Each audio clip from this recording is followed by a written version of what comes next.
This is a series of 100 films about Japanese foods that I've eaten, and this is a film about gigantic tubes of rice, meat, and vegetables rolled in seaweed.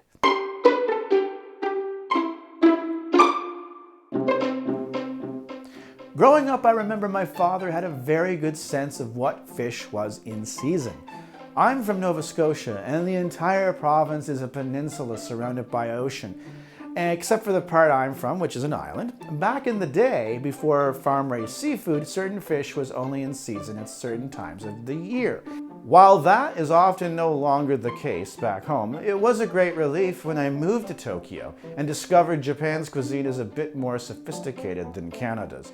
A lot of dishes are only available seasonally, which kind of makes them more delicious because, you know, if you don't get your fill of it now, it's going to be another 365 days before it comes around again.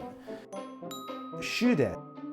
Often, foods only have a limited growing season, but there are also foods that are eaten at certain holidays. And when it comes to holidays, there's a traditional holiday called Setsubun. It's in early February, the 2nd or 3rd, and it marks the end of the Japanese winter. It's similar to Groundhog Day in that it's not a real holiday. It's actually not really the end of winter, since I've seen snow flurries in Tokyo as late as April. Shuden. Now, on Setsubun, there's this tradition where your father shows up in a devil's mask and children throw beans out the window at him and they yell, "Devil go out, good luck, come in." I don't know exactly why. Again, it's not a public holiday where people get the day off. It's more like Halloween.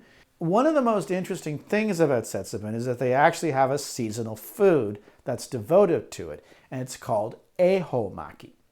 Now, if you frequent sushi restaurants, you'll know that maki is a sort of roll made of nori, the seaweed paper, and makiru is the verb to roll up in Japanese. Ehomaki looks like what we would call sushi. It's rice rolled around stuff.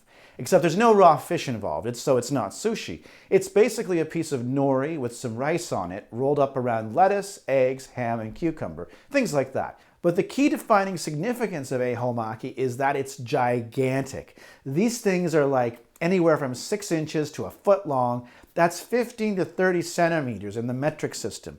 For an average Japanese person, that's a lot of food in one sitting. And it's also too much food for me. And once you get about a third to halfway through this giant roll of rice and ham and mayonnaise and whatever else, you're going to find you're way too full to continue.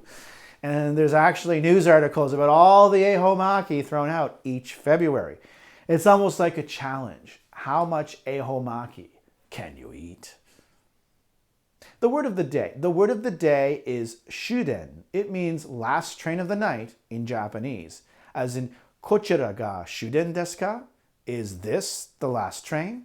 Which you'll be asking to a stranger when you're drunk late one night. Trains in Japan usually stop around midnight. However, bars are never required to close. So even if you get stuck somewhere, you have options. Be careful though, it sounds very similar to shuten, which means last stop, so with a T instead of a D. So if you want to remember this word, feel free to watch this video 10 more times and repeat along with me, or at least that's what I do. Next time. So that's it until next time, when we look at how Japanese beer companies avoid real taxes by producing fake beer. So until then, sayonara.